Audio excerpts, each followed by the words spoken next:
Good day everyone, welcome to Sourcing Classes. This is Hima Hegde presenting before you a video session on marital rape.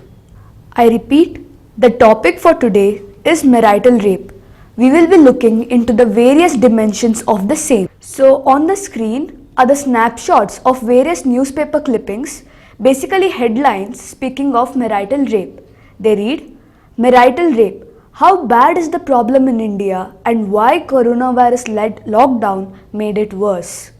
Proper implementation of law is needed to stop child marriage and domestic violence. Needless to say, marital rape is a form of domestic violence. Lastly, appeals to criminalize marital rape in India. Now this says that marital rape in India is not yet criminalized. Marital rape is not criminalized yet. So here's the roadmap for the same.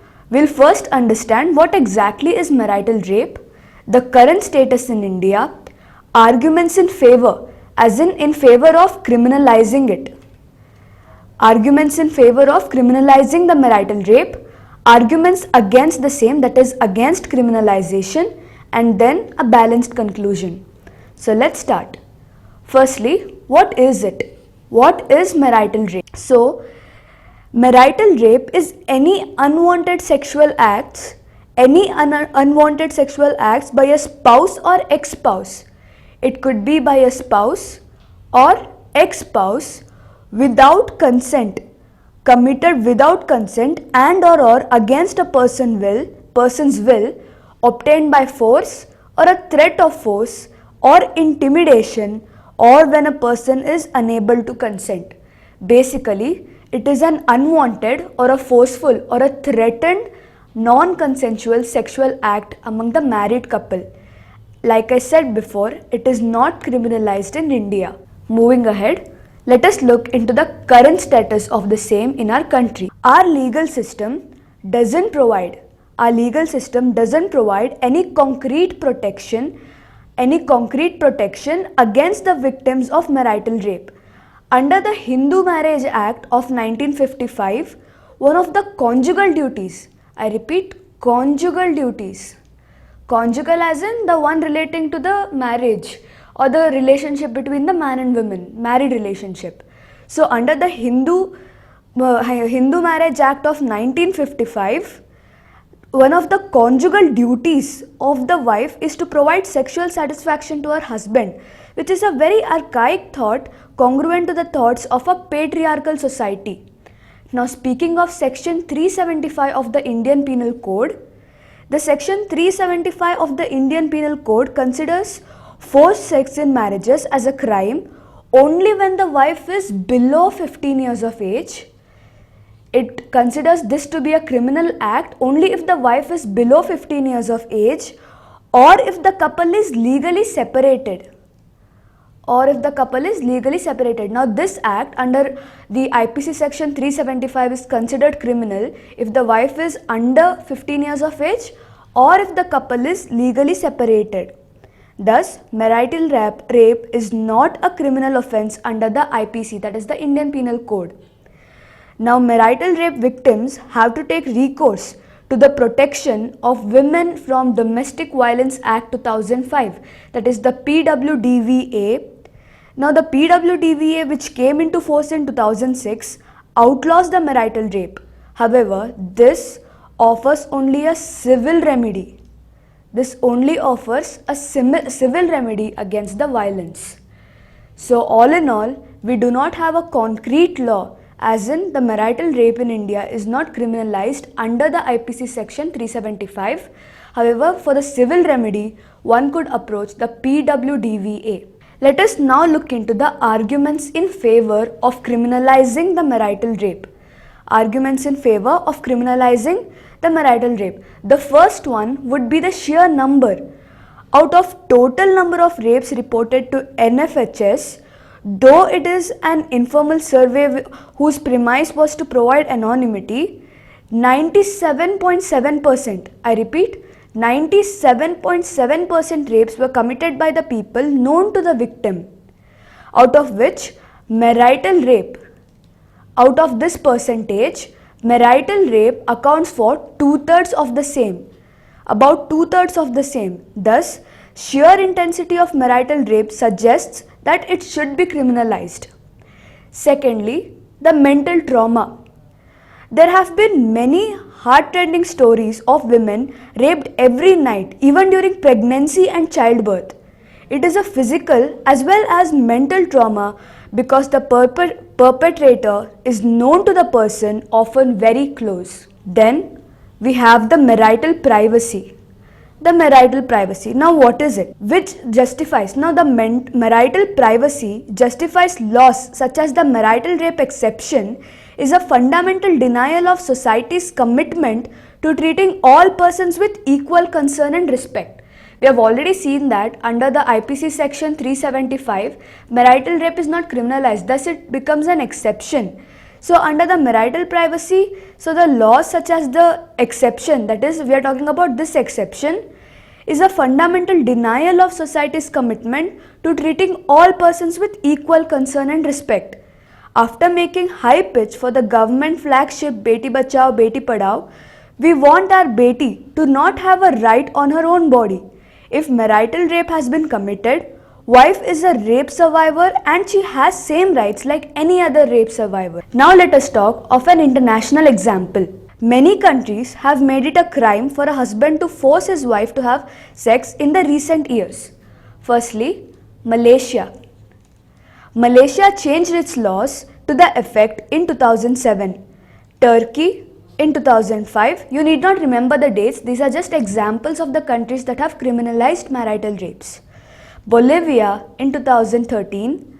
The United States began criminalizing marital rape in the 1970s and the European countries in the 1990s. The United Nations also recommends India to criminalize marital rape. Though we try to emulate US in many areas to prove ourselves as progressive, doesn't this law provide the opportunity for the same is the question. Now coming to the most important dimension, that is the constitution, the constitutional dimension. So now this in the form is a violation of fundamental right. Precisely, marital rape is considered as the violation of fundamental right guaranteed under Article 14. Guaranteed under Article 14 of the Indian Constitution, which guarantees equal protection. Which guarantees equal protection. This talks about equality. So it guarantees equal protection of laws to all persons.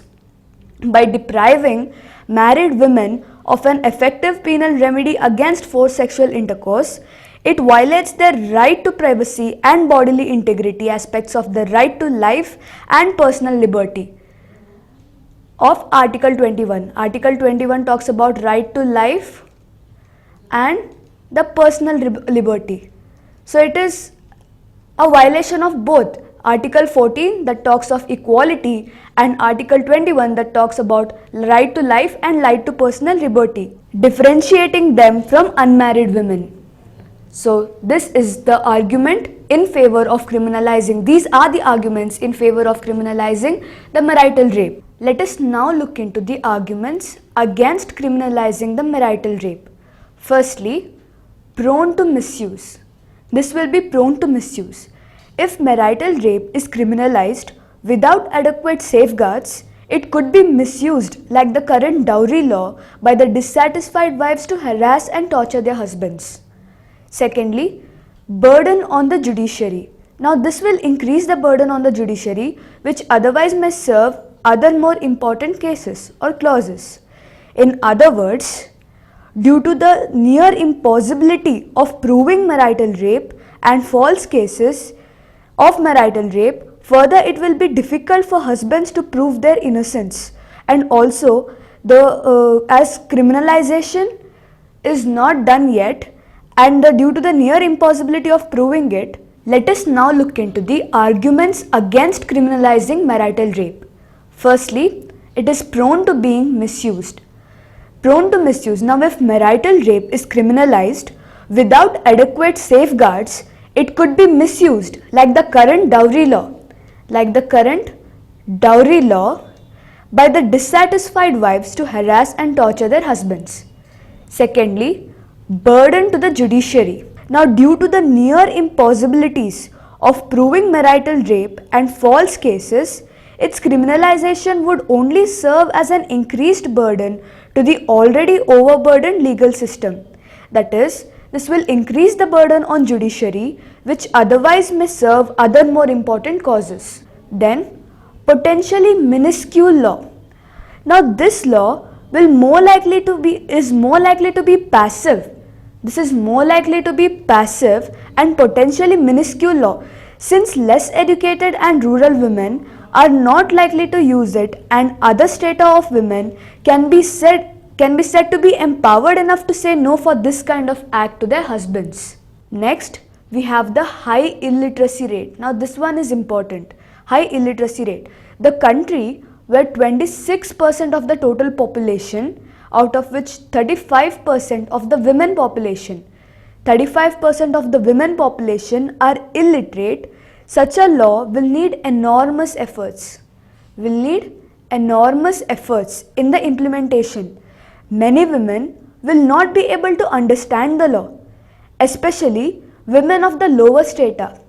Women of the lower strata, where marital rape is more prevalent and is underreported, impact of such law would be minimal and will need extra efforts for implementation. Also poverty. India where millions of people are living under poverty, such law may not be as effective, as women may not be able to use effective means to use law due to the poverty. Then we have the extreme religious beliefs and very sanctity of marriage.